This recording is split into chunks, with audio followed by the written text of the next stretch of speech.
আল্লাহর কসম করে বলছি, ভারতবর্ষ, বাংলাদেশ আর পাকিস্তান ব্যতীত পৃথিবীর কোনো দেশে আহলে হাদিসদের অস্তিত্ব নেই। তবে আমার মতো জ্ঞানী এই পৃথিবীতে আর কেউ নেই। আমি তো বাংলা বুখারি পেয়ে গেছি। মা গো তোমার একটি ছেলে মাদ্রাসাতে দিও। হামিদা ওয়া মুসাল্লিয়া আম্মাবাদ। দেশে প্রবাসে যে যেখান থেকে ভিডিওটি দেখছেন সকলকে আমার পক্ষ থেকে সালাম, আসসালামু আলাইকুম ওয়া রাহমাতুল্লাহি ওয়া বারাকাতুহু। আজকের আলোচনার বিষয় হলো তথাকথিত স্বঘোষিত শায়েখদের বৈশিষ্ট্য। প্রিয় ভাইরা, তার পূর্বে একটি বিষয় মাথায় রাখুন, আহলুল হাদিস বিগত জামানায় কাদেরকে বলা হতো? যারা হাদিস, উসুলে হাদিস, ফিকা, উসুলে ফিকা এবং হাদিসের ব্যাখ্যা ও বর্ণনাকারীদেরকে ইতিহাসের কিতাবসমূহের ভাষ্যমতে যারা হাদিসের সনদ, মতন বা সংরক্ষণের কাজে নিজের জীবনকে উৎসর্গ করেছে, নিজের জীবনকে বিলিয়ে দিয়েছে, তাদেরকে আহলে হাদিস বলা হতো। চাই সে হানাফি, শাফি, মালিকি বা হাম্বালি হোক না কেন। কিন্তু ইদানিং আমরা দেখতে পাচ্ছি যে হাদিসের ইবারত পড়তে পারে না, কোরআনের আয়াত সঠিকভাবে উচ্চারণ করতে পারে না, কোরআন তিলাওয়াত করা জানে না, সে নিজেকে আহলে হাদিসদের বড় শায়েখ হিসাবে দাবি করে।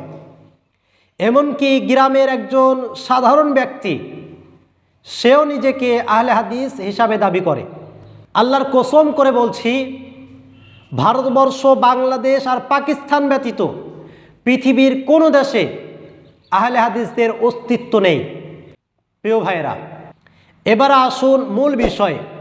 তথাকথিত স্বঘোষিত শায়েখদের মূল বৈশিষ্ট্যগুলি আমরা জানি। নম্বর 1, কোরআন অশুদ্ধ পড়তে হবে। বর্তমান জামানায় দেখুন তথাকথিত হাজারো শায়েখ রয়েছে যারা কোরআন শুদ্ধভাবে পড়তে পারে না।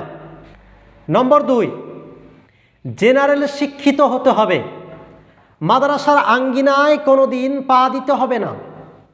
নম্বর 3, বাচনভঙ্গি সুন্দর হতে হবে, যাতে করে সুন্দরভাবে মানুষদেরকে বুঝিয়ে সমাজে দ্রুত ফিতনা ছড়ানো যায়। নম্বর 4, নিজে নিজে বাংলা বুখারি অধ্যয়ন করতে হবে এবং নিজেকে মনে করতে হবে আমার মতো জ্ঞানী এ পৃথিবীতে আর কেউ নেই। যদিও আপনি বাংলা বুখারি ছাড়া আরও হাদিসের কিতাব রয়েছে, সেগুলি আপনি কোনোদিন নামও শোনেননি, অথচ আপনাকে মনে করতে হবে আমার মতো জ্ঞানী এ পৃথিবীতে আর কেউ নেই। আমি তো বাংলা বুখারি পেয়ে গেছি। নম্বর 5, কথায় কথায় বাহাসের চ্যালেঞ্জ ছুটতে হবে, যাতে করে বিশ্ববাসী জানতে পারে যে আপনার মতো জ্ঞানী আর কেউ নেই। নম্বর 6, মনের বিরুদ্ধে বা নিজের মতবাদের বিরুদ্ধে কোনো হাদিস দেখতে পেলে সে হাদিসকে তৎক্ষণাৎ মিথ্যা হাদিস বলতে হবে বা কমজোর বলতে হবে।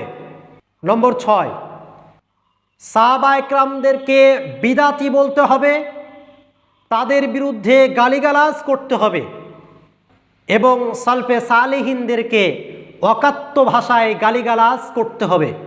নম্বর 8, কালেমা অর্থাৎ লা ইলাহা ইল্লাল্লাহ মুহাম্মাদুর রাসূলুল্লাহ, দুইটি বাক্য একসাথে বলা শিরিক বলতে হবে।